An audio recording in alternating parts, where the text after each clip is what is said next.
Welcome back to आवेश fact channel. आज हमारी 5वीं वीडियो है। वीडियो नंबर 5 है जो हमारा इलेक्ट्रिसिटी का चैप्टर चल रहा है। उसमें अब तक हमने वैद्युत विभव विभवांतर तक देख लिया था। इसे रिवीजन करके हम आगे बढ़ते हैं। तो हमने देखा था विद्युत विभव। तो विद्युत विभव कहते कैसा है? विद्युत विभव कहते कैसा है? तो आवेश को स्थानांतरित करने में क्या गया कार्य, यानी कि आवेश को एक स्थान से दूसरे स्थान तक ले जाने में क्या गया कार्य, क्या कहलाता? आवेश विद्युत विभव कहलाता है। यानी कि आवेश पे क्या गया कार्य क्या कहलाएगा? विद्युत विभव कहलाता है। तो इससे हमने बताया था, इसे V से व्यक्त करते हैं। V बराबर W/Q होता है। इसका SI मात्रक वोल्ट होता है। दूसरा, अगर हम फॉर्मूले से बनाए इसका मात्रक, तो बनता है हमारा जूल प्रति कूलम। ठीक है। फिर देखा था हमने विभवांतर। तो विभवांतर किसे कहता है?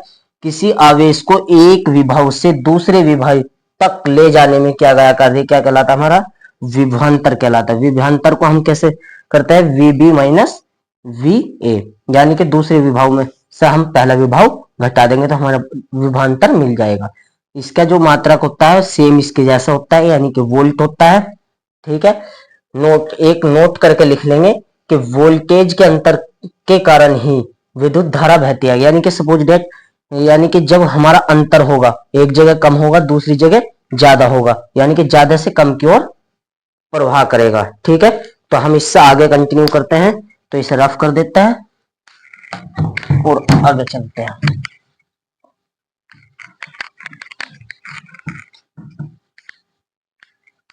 तो अब हम पढ़ते हैं प्रतिरोध।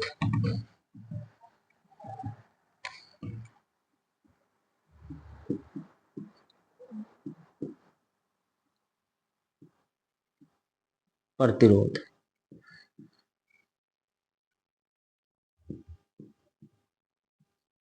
विद्युत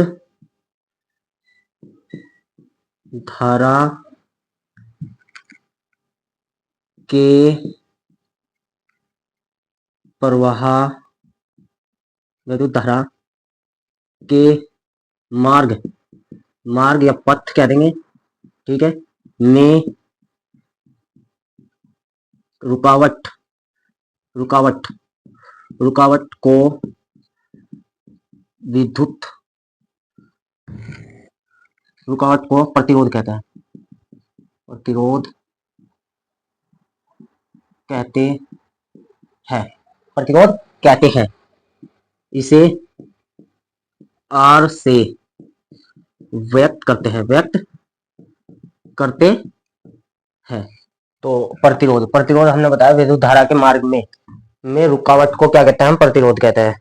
विद्युत धारा के मार्ग में रुकावट को ही क्या कहते हैं? हम प्रतिरोध।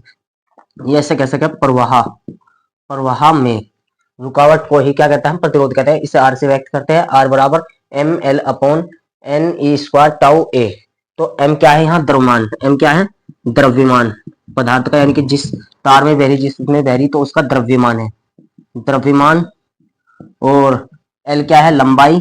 L लंबाई है हमारी। और N क्या है? इलेक्ट्रॉनों की संख्या। ठीक है। और हमारा E जो है, E का मान है एक इलेक्ट्रॉन पर आवेश 1.6 गुना 10 की घात -19 कूलम। ठीक है। और मैंने ये लिख दिया टाउ का मान है सरांतिकाल, जो कि दो इलेक्ट्रॉनों की आपस में टक्कर के बीच में जो टाइम लगेगा वो क्या होगा? हमारा सरांतिकाल। ठीक है। और ए क्या है? हमारा एरिया, अनुप्रस्थ काट का क्षेत्रफल का फॉर्मूला। ठीक है। ये अनुप्रस्थ काट, ये हमारा क्षेत्रफल, अनुप्रस्थ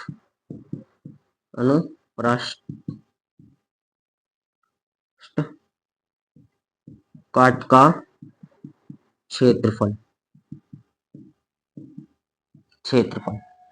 तो हमने देखा कि जो हमारा R बराबर ml है, जो n e² टाउ a।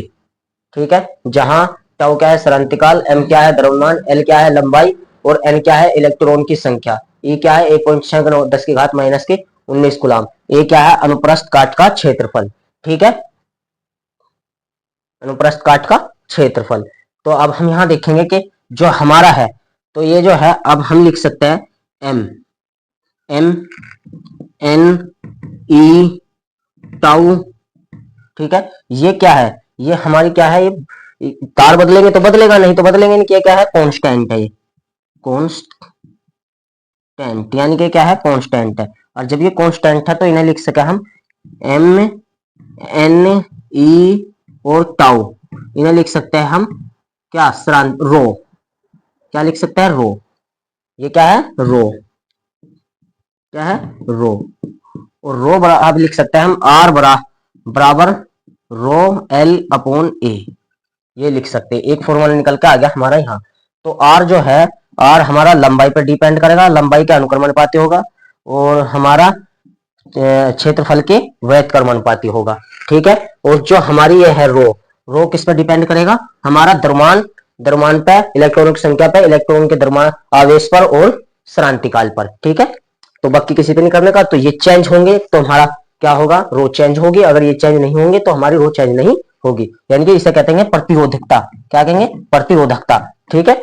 और प्रतिरोध हमारा कब चेंज होगा, जब लंबाई या क्षेत्रफल चेंज होगा, ये एक तापमान पर।